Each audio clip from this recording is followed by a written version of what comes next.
Hey, and welcome to another episode of Ask Jason, where today I'll answer your personal finance questions. I'm Dr. Jason Kabler from the Celebrating Financial Freedom blog and the Celebrating Financial Freedom YouTube channel, where I teach you all about how to manage your money better, get out of debt, make more money, and do it all from a common sense and Christian perspective. To go to the blog, just go to celebratingfinancialfreedom.com and click the Get Started button on the main menu to see what it's all about. I'll leave you a link in the show notes. Also, if you're interested in managing your money better, then sign up for my free 10-day Master Your Money email course. It's absolutely free, and it'll get you on the right track to taking complete control over your finances. I'll leave you a link in the show notes for that one as well. Okay, now let's get to the first question. The first question is from Noreen, and she sent me an email. Hello, Dr. Kabler. I watched and enjoyed your video episode number 2. My mom is a senior citizen and on a limited income. We live together, and praise God, I'm able to help with some of the household finances and groceries. We would both like to increase our income. What options do you suggest for both of us? For my mom, besides taking a traditional job, but I welcome ideas on what we can do for her. But as for myself, in addition to working full time, what is something minor I can do to increase a part-time income besides getting a second job? Thank you and God bless, Noreen. So, Noreen, one of the best things you can do, well, let's talk about something for your mom first. Since your mom is, I'm assuming, a senior citizen, and I'm not sure what her physical capabilities are, and she may not be wanting to work full time. I can certainly understand that. So you might think about some things that really might hone in on her talents. You know, maybe she's good at arts and crafts. And with arts and crafts, that's a good, believe it or not, you can make pretty good money doing that. And not just maybe selling them in a local shop or even in a local flea market or something like that. But if your mother is computer savvy at all, one of the great things that she can do is start a little Etsy shop. And Etsy is the place where people go to sell arts and crafts and pretty much anything they make on the internet. And you can sell it, obviously, when you're on the internet, to pretty much anywhere, anyone in the world. And from the little bit of knowledge that I have about that, the shop is pretty easy to set up, and it's not difficult to get started. And the main thing is just to be able to produce the goods that you put up on your shop and make them for sale. So you can go to Etsy.com and do that. And also, I wrote a blog post over at the Celebrating Financial Freedom blog about how to open up your own Etsy shop. So I'll leave a link to that in the show notes for you, so you can get some more detailed instructions on how to do that. Another thing she might be able to do, if she's physically capable, is maybe clean some houses. I know a lot of people do that, especially even older women do that to make some extra cash, and it pays fairly well. And you can work basically as much or as little as you want to doing that. And the great thing is that when people find out what a great job you do, you'll get some good word of mouth, and people will ask for you. People will refer their friends to you. And, if you're doing a good job, you'll have as much business as you want. And especially if you're really good, you can charge the rate that you want too. So it's not a bad way to go. Let's see. Another one that I wrote down for you is that goes back to the arts and crafts thing. You can you can sell your arts and crafts on eBay as well. That's not a bad way to go. But there are also other things you can do that are computer-based from home. You don't have to have any physical capabilities, such as selling overstock on Amazon.com or eBay, overstocked items that you can buy very cheaply and resell. You can also just start your own Amazon shop to where you don't even have to handle any inventory. You can buy things straight from a distributor, sell them on Amazon. You never have to touch anything. You never have to ship anything. And that's a great way to go. It's Fulfilled by Amazon is the name of the program. Amazon FBA is what a lot of people call it. I've also written a blog post on that, so I'll include a link to that as well. But that's a good way to do things, do something that doesn't take any physical effort. You don't have to get your hands dirty. You don't have to do stock any physical items, and you can make very good money doing that. Let's see. Let me check and see what others might be on the list here. Gosh, you can do the same thing on Fiverr, Fiverr.com. Offer services there. You can also, one of my favorites is to make money baking from home. I've written a blog post about that, about how to start your own baking business from home and sell bakery items, sweet treats, bread, cakes, donuts, whatever you can dream up, whatever you might be good at. Most every family, most every mom has got some good recipes that they've handed down from generation to generation for all kinds of things. And that is an excellent way to make some extra money, as well as, and just like I mentioned with the other one, with house cleaning, when you get good word of mouth and people start enjoying those treats, you can really have a good business going and make a lot of money doing that. So I'll leave a link to that blog post as well. So now for you, Noreen, you talk about having a job and wanting to, let me get back to your email here.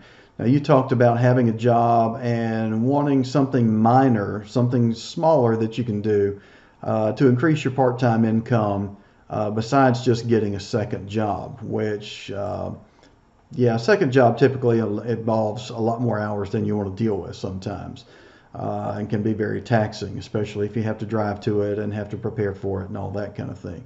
So one thing you can do, I don't know what kind of work you do, what your talents are, but especially if you're computer savvy, if you can do a lot of things online, like a lot of people do now, there are a lot of great places that you can go online to earn extra money, as much or as little as you want.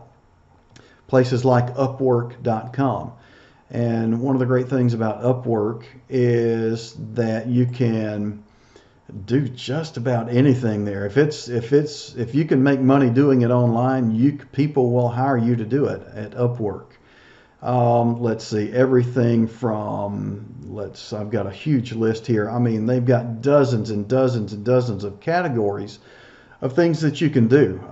For instance, graphic design. There are small businesses out there, even large businesses, that need people that know how to do graphic design. Designing logos, designing motion graphics, photography. Let's see, writing. People need copywriting. People need creative writing done. People need technical writing done for manuals and things like that, and they want to hire somebody to do that. Even, even grant writing. So even, let's see, here's another category: translation, legal translation, medical translation, technical translation, translation of one language into another, accounting services. You can do that online part-time.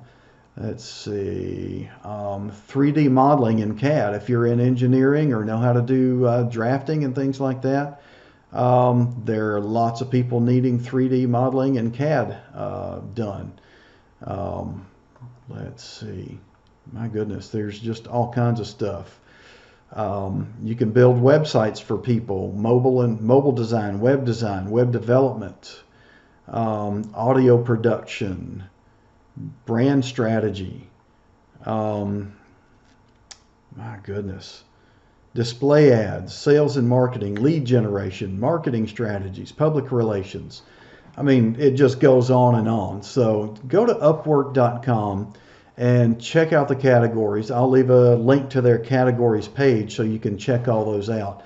And there are literally dozens and dozens and dozens of those that you can check out. Some other alternatives to Upwork that are similar and do much the same thing, but you can check out as well, would be Hubstaff, HUBSTAFF.com, Credo, Fiverr, Freelancer. So there's a lot of them. I'll leave links to those in the show notes as well. So those are some good things that you can do from home on your computer typically. And so there's not a commute, there's not a lot of extra hours. You can take on projects as you wish and complete them. Of course, you'll have deadlines, I'm sure, for those, but you can take on a smaller project when you need to. You can take on a larger project when you have the opportunity, more time on your hands, or you can take no projects if you've got a busy season going. So great things to do there to make some extra money. As well as some of the other things I mentioned for your mom, you could do as well. So there is always something you can do. There's plenty. Okay, Noreen, I think Noreen had another question. Let's go back to her other email and see what that was. So Noreen's other question, she says, sorry, I've got another question. There are so many things to save for: retirement, emergencies, a future car, etc. Do you have a suggested savings, maybe based on priority? I look forward to your next video, and thanks again, Noreen. So Noreen, when it comes to saving, there are a lot of things that you should consider. And the number one thing is that you've got to have a plan. And so if you don't have a plan, your savings is going to be very haphazard if you do it at all. And one of the things that you have to do is, let me get my notes here. The number one thing that you have to do first is make sure you're doing a budget, because if you're not doing a written budget every month, you don't know where all your money's going. You really don't have a solid clue as to where your money's flowing, how it's flowing in and out of your life. And so that's the absolute first thing you got to do. So then when you have a budget, basically your savings comes down to a line item in your budget. And there are many things that you can save for, that you can account for in your budget. And the first thing that I recommend is that you have an emergency fund. Get that emergency fund built. The first thing I recommend is a small emergency fund, typically about $1,000. And once you get that built, that's a primary savings that you can, if you have an emergency come along, that's going to take care of most emergencies for you. And it's really going to set you up better so that you can save more money in the future.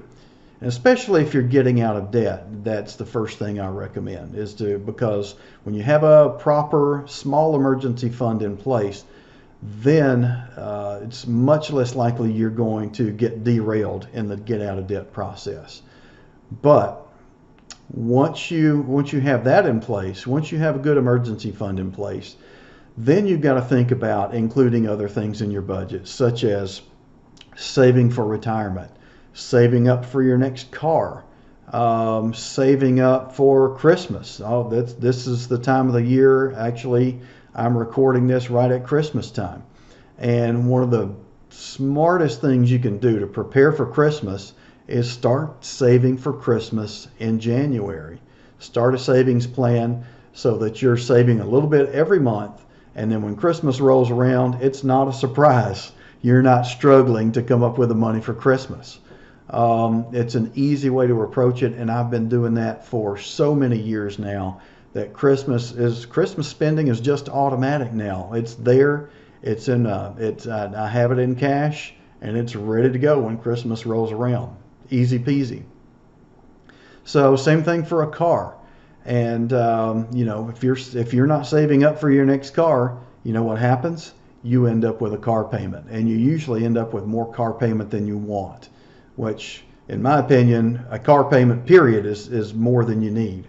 And because you can always pay cash for a car, and anybody can do it. I don't care if you're poor or rich or what you are, you can pay cash for a car. I'm not going to get deep into that, but you'll find, if you'll search for that on my website, then on the Celebrating Financial Freedom site, you'll find plenty of articles on how to pay cash for your next car. So, but that's something you need to be saving for. But as far as priority goes, it should be emergency fund. It should be your next savings priority should be retirement and saving for your future. And then pretty much everything else comes after that. But definitely your transportation would be high on the list. Saving for vacation would be further on down the list. And really the needs come first. And when I'm talking about needs, I'm talking about saving for your futures. That's really a future need that you'll have. So that's got to be high on the list. But you'll want to prioritize those according to need, and then after that according to wants. So we do the same thing, and as I was talking about, we save up for our vacations every year. We don't use credit cards, so that's how we have to take a vacation. We do it with cash, and we save up for it by putting some back every single month. So when you are putting your savings down as a line item in your written budget every month, then you're going to be able to succeed with saving money. So that's how I recommend that you do that. So now let's stop for a moment, and I want to talk about our awesome sponsor. And let me move some things around on the desktop here. I want to talk about our awesome sponsor, Personal Capital. You know, I believe one of the most important things you can do for yourself financially is to have a system for organizing your finances, like the budgeting I was just talking about. Because for most people, getting organized is not an easy thing to do with your finances. In fact, being disorganized is one of the most frequent problems people tell me they have when it comes to their finances. And that's where Personal Capital really shines. Personal Capital is a really cool, free tool you can use to get your finances more organized than you ever thought you could. The best part about the whole thing is that it's really easy to use. Basically, it's an easy way to set up a personal dashboard that contains all your financial information at a glance. In one simple dashboard, you can see everything from your investments to how much credit card debt you have to how much you owe on your car and what your balance is on your mortgage. You can even see how much you have in your checking and savings accounts in real time. Personal Capital also has some really neat tools you can use to analyze your finances and see where you can do better. So why is all this important? It's because when you know your entire financial situation, you can make better financial decisions. And better financial decisions ultimately means more money in your pocket. I personally use Personal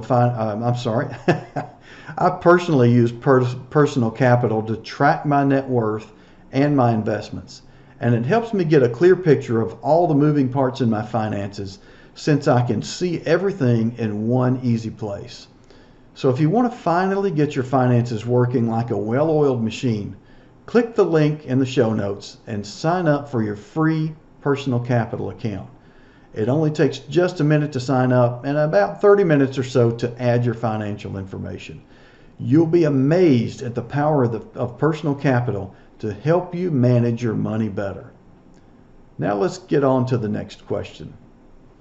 So the next question is a very simple one, and it's from an anonymous emailer, and they ask, should you still tithe if you're in debt? And so that can be kind of a loaded question. A lot of people have a very different opinion about that kind of thing. So let's start with let's ask the question, what exactly does tithing do for you? Why should you be doing it? Why should you not be doing it? You know, there's a big argument there amongst a lot of people. Some people say that the tithe is not required. Some people say that it's absolutely a requirement. I'm not going to get into that. That's a huge question for another day. But let's take a look at some of the promises that are made when it comes to tithing and what the benefits of tithing are. So let's start with the age-old verse, Malachi 3, 9 through 12. You've probably heard this one 1,000 times, but it still rings true every single time. It's God's promises for what happens when you're a tither. And we're actually going to start with verse 9 that says, it's basically, it's God, he's addressing Israel, the entire nation of Israel. But keep in mind, these verses also apply to the individual as well, not just the whole nation of Israel, but to you as an individual as well. And it says, he's talking to the nation who had not been tithing as they were supposed to, and it says, you are under a curse, your whole nation, because you're robbing me. They're robbing God. There's no way that can be a good thing if you're robbing God. So keep that in mind. Bring the whole tithe into the storehouse, that there may be food in my house. Test me in this, says the Lord Almighty, and see if I will not throw open the floodgates of heaven and pour out so much blessing that there will not be room enough to store it. I'll prevent pests from devouring your crops, and the vines in your fields will not drop their fruit before it's ripe, says the Lord Almighty. Then all the nations will call you blessed, for yours will be a delightful land, says the Lord Almighty. Now think about these promises. When you're a tither, God says, test me in this. If you'll just do this one thing, here's what I'm going to do. I will throw open the floodgates of heaven and pour out so much blessing, there will not be room enough to store it. Think about that. Not only will you have enough, but you'll have more than enough. You will have more than enough. You'll have an abundance. That's the definition of an abundance. It's having more than enough. Now, what can you do with abundance? When you have more than enough, over and above, you'll have more money to pay off debt. You'll have more money to give and make other people's lives better. You'll have more money to make your life better, especially if you're just scraping by and you've got a lot of debt. So that's something that is a huge benefit that comes to tithing, that comes from tithing even if you're in debt. Now, in verse 11, look at this. I'll prevent pests from devouring your crops, and the vines in your fields will not drop their fruit before it's ripe. So think about that. The things that you're working on, the projects that you have going to make your life better, whatever it is you've got going, God will make sure that it is not devoured. It does not go to waste, that those efforts don't go to waste. So in that, they talk about it from an agricultural standpoint because that was what was common back then. But these days, it's what you're working on. It's those seeds that you've planted that are going to make your life better. He will prevent the pests from devouring them, and he'll make sure that those seeds grow and they prosper and that there is a harvest for those seeds. And it says, and the vines in your field will not drop their fruit before it's ripe. And so that's saying that your projects, the things that you're working on, will come to fruition. They will not be stopped and stunted. They will come to full fruition, and they will benefit you in every way that you're looking for them to benefit you. So that's what tithing does for you. Now, but when you're deep in debt and you're just barely scraping by, it's hard to tithe. Man, it's hard to come up off of 10% when you can barely pay the bills. So how do you reconcile that with giving away 10% of your money every month? Well, first of all, you got to recognize God has given you the ability to make that money. Even if it's a little, if it's a lot, it doesn't matter. He's given you the ability, and he's opened up your abilities to be able to make that money. Now, when it comes to debt, you know, let's think about it. That's not quite being a really good steward of what God has given you, especially if it's consumer debt like credit card debt and car debt and whatever else. Those are just not good ways of using your money. And so God's not going to typically bless you for that. But when you're doing the things that there's nowhere in the Bible that speaks well of debt. So keep that in mind. But also, he makes these promises about tithing, and he doesn't specify. He doesn't say you should be tithing if you're out of debt. He doesn't say give a little bit of a tithe if you got a lot of debt. There are no qualifications. There are no ifs, ands, or buts when it comes to tithing. Now, God does give us free will. And under the grace that God has given us in the New Testament, a lot of people will say that tithing is not a requirement. But there are a lot of people out there that says it is. I'm not going to get into that whole debate. But other than to say there are huge benefits when you are a tither. And they are listed right here in the Bible. And they are listed not only in these verses that I just mentioned, but in other verses as well. So when you're a tither, God is going to make sure that you prosper. He's going to make sure that you have more than enough. Now, what can you do with more than enough? You can pay off debt. Yeah, that's right. Now, if you're a tithing and you're deep in debt and you're just barely scraping by, but you're paying that tithe, one thing you got to realize is that you cannot get an attitude about it, because you may not see immediate benefits to that tithing. He may not provide that abundance for you exactly when you want it or exactly when you think you need it.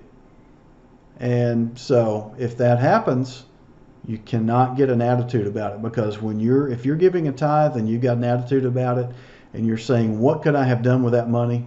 I could have paid this bill, I could have paid that bill, I could have paid off some debt, then the tithing is really of no benefit to you, because when you have an attitude, when you're under compulsion, when you're complaining about it, it's as if you didn't give it all. So keep that in mind. But just remember that if you're a tither, there are benefits that come with that. And I know from what I've seen in my own life and from what I've seen in the lives of others, is that typically, even if you're in debt and you're still a tither and you're making an effort to pay off that debt, it's crazy how it works. It just doesn't make any mathematical sense, but you end up paying off that debt a lot quicker when you're a tither. It doesn't make sense at all, because you're only working with 90% of the money that you would have if you weren't a tither. And if you're and I know the way the numbers work, you could possibly pay off the debt quicker if you put that extra 10% toward debt instead of toward tithing. But when you take that 10% and you use it for the debt instead of the tithing, you limit God's ability to bless you, because he will not open those doors for you, because he can't, because he promises he will do certain things when you tithe. And when you're not tithing, then that door is closed to you. He will not provide you with the abundance and the protection that comes with tithing. So that is not available to you as it is when you're tithing. So I'm not going to tell you what to do. That is your decision. That's a decision you have to make in your own life. But I will tell you from my personal experience, tithing has benefited me in a huge way. It has made my life more blessed, not just financially, but in every single part of my life, in my relationships, in the amount of peace that I have on a daily basis. It takes down my stress levels. It makes me more compassionate toward people. It makes me more generous toward people. And believe it or not, I give over and above the tithe every year. And it just seems that the more that I give away, the more I make, the more I have available. And it's crazy. The numbers don't work, but God's math is different. So always understand that. But so when it comes to tithing, it's your decision as to whether you do it or not. But just understand the ins and outs, the benefits and that come with tithing, and the non-benefits that come when you don't tithe. Okay, so that about wraps up this episode of Ask Jason. I hope you came away with some information you can use to make your finances better. I've left some links in the show notes to the blog posts and other resources that I mentioned in the show. If you have questions you'd like me to answer for you, simply shoot me an email at the email address in the show notes, or just leave a comment below, and maybe I'll answer your questions in the next episode. Until then, have a great week, be blessed, and I'll see you soon.